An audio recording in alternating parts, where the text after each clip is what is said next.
Hi and welcome to episode 37. We are still playing white and black systems in order to determine which is better. So let's have a look and see who are we going to play today. Now you will see like a little shadow somewhere around this area. So that's my attempt to get the sound better. I might need to make some slight adjustments in the future. We are playing white pieces and we are due to play some Vienna style openings. And it's going to be our second attempt to play Vienna against Sicilian. The first time we have been a little bit on the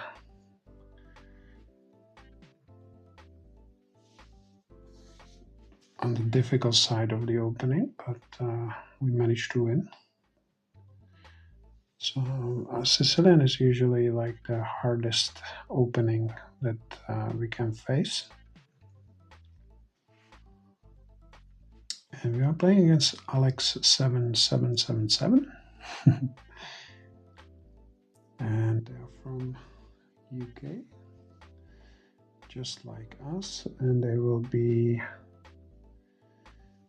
more than 22 points ahead of us with regards to rating.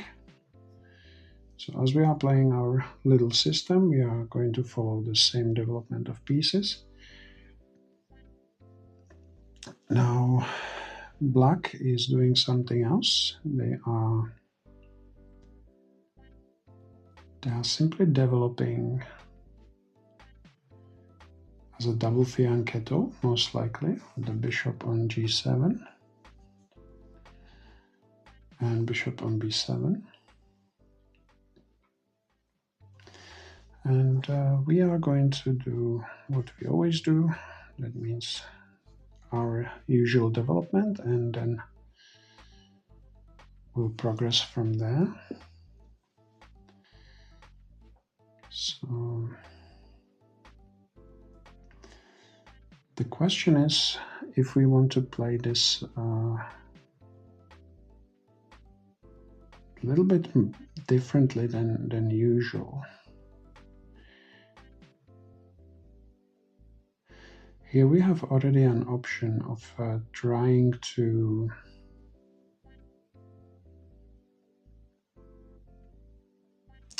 we might have a tactical option of actually trying to win some pieces. So if we push the pawn to e5, black takes, we take, black takes, we take on g7. They will have to move the rook, and then we are going to win the piece on f1. So we would be giving these two pieces for these three pieces. So I believe option like e5 should now be considered. And since we are controlling this diagonal, and we are controlling the e4 and d5 square, I believe we might have one of those positions where we can potentially win, because if we play e5, he takes, we take, he takes, we take, rook has to move, because if bishop e2, we are basically checkmating black. So let's see if we can win this game here and there, here and now. So black sees it, he plays bishop g2, we will do a in-between move. Black is taking on f1, and we are taking on g7. Rook has to move. And now we are going to be capturing a bishop, so we will have two pieces, bishop and a knight versus rook and a pawn. So we are winning exchange on this deal. And this could be a pretty interesting play. Now normally you would hear me not to trade this bishop, but we traded it for the bishop on b7. So now I feel like we should start putting pressure on the opponent on the h-file. And forget the development for now. So we are going to create a threat of going to queen to h6. One of other advantages of our position is that black has this dark square complex weaknesses, and they no longer have their bishop.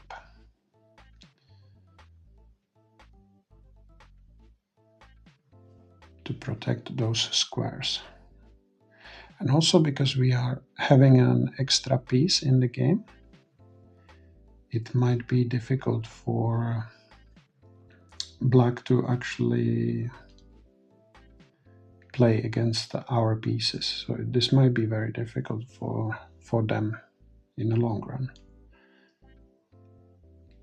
I'm realizing that if I play queen h6 and they would play king f8, this might not be the most ideal setup for us.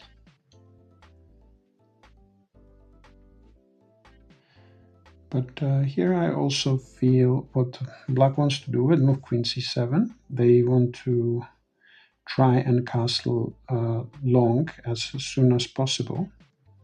So first I would definitely play queen h6 to control the dark squares. And now if black is going to play king f8, then we already managed to win something, little something. And if they play rook g8, we can take on h7 with a tempo. And they will again have to move either the king or the rook. So I'm expecting to potentially get the move like king f8 in.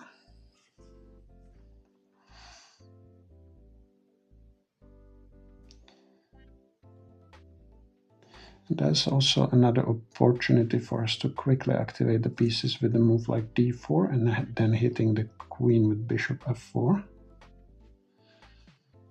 So black's idea is to play queen to e5, which is truly an interesting idea.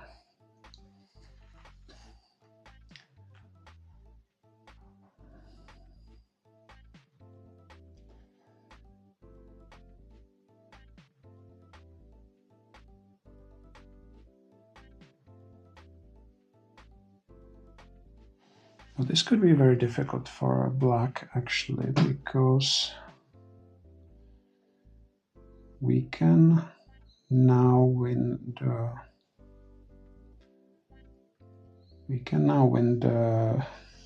rook on g7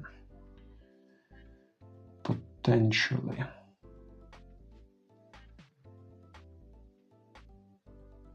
So firstly, we are going to use this move to try and activate our pieces as soon as possible. Black might need to stay in contact with their rook.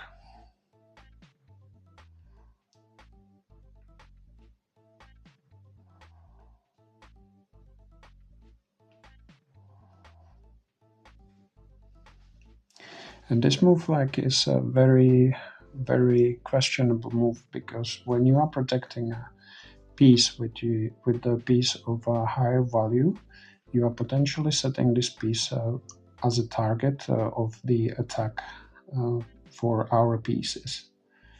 And unfortunately for black, if they play queen to f6, they are going to lose the rook on g7, because after queen f6, bishop g5, they will need to leave the defense of the rook. So if they play, for example, queen f5, we take on g7. Now what will happen next? Black cannot recapture this piece on g5, as they would be facing queen g8 checkmate threat. So it looks like they are really, really lost at this stage. So if black takes on d4 with a pawn, we will hit them with the bishop first. They will have to go to f6, and then we have simple move knight d5, again hitting the queen. and then we are threatening also knight to c7. So I believe at best black can try and get a piece for the rook, but again the problem is they have no time to capture this piece, as we will be always capturing the rook with the tempo. So we are going to now hit the queen.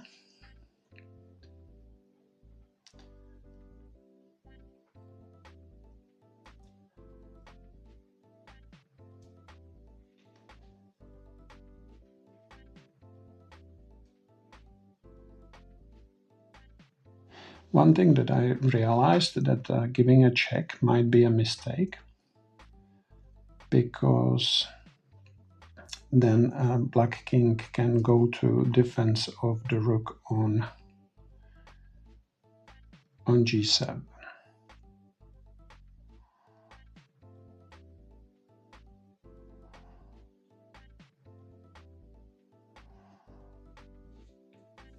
So it will now be a matter of placing our piece on the position where it cannot be captured by the black queen, or where we can protect it on the next move.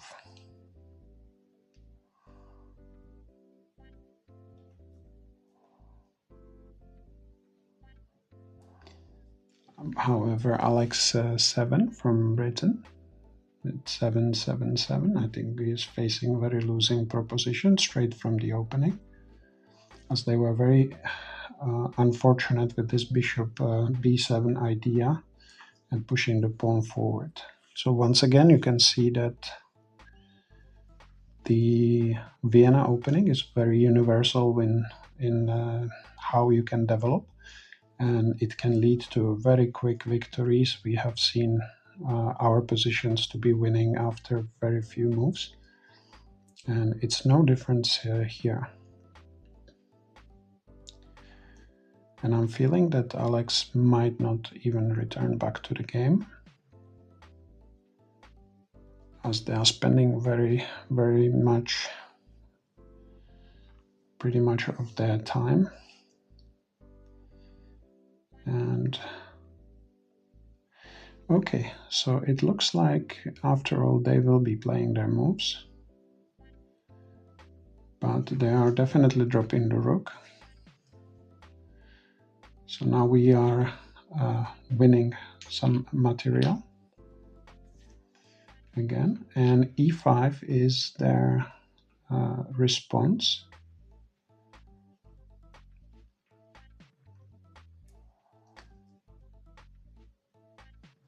So they might be winning some material, but we should be already more than winning in this position. So one of the ideas might be to play queen to h8. So now we can enjoy this position. We still have 11 minutes left on the clock. So one of the most obvious and simplest move would be to play queen e5 check, trade the queens.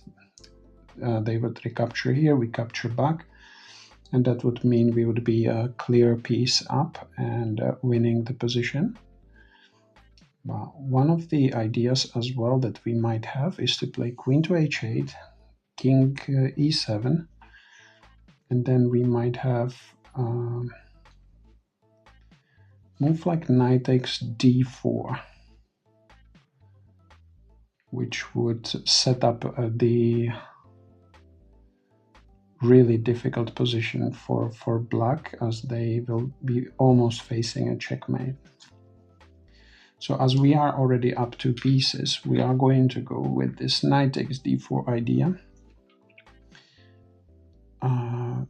As when black recaptures on d4, we have rook e1 check, bringing the last piece into the game and winning on the spot. So as you can see, as black made the decision to defend with their queen, their rook, it allowed us to activate an extra piece and to also get this piece active with just a simple sacrifice of one pawn in the middle.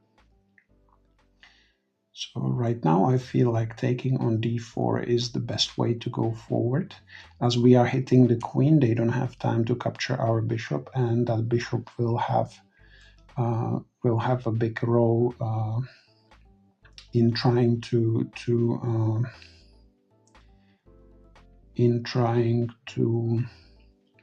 checkmate the black king.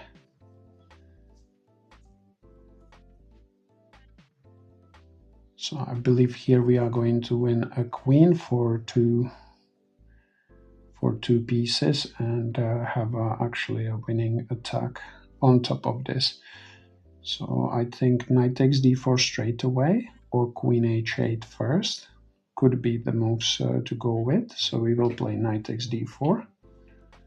So with this capture of the pawn, we have right now two pieces against the pawn. And just with this move alone, we are opening more position for our pieces.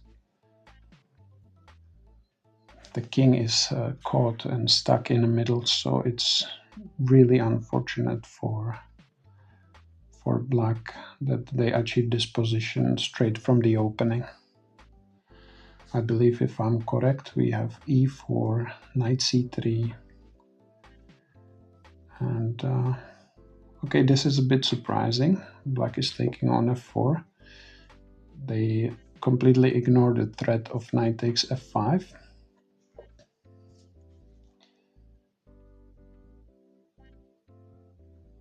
So now the question is, are there any checkmates, any immediate checkmates?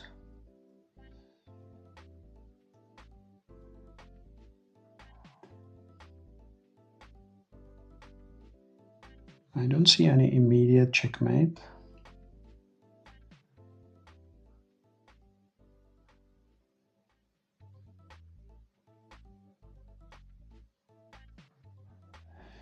But yes, this is completely lost. So first we are going to give a check.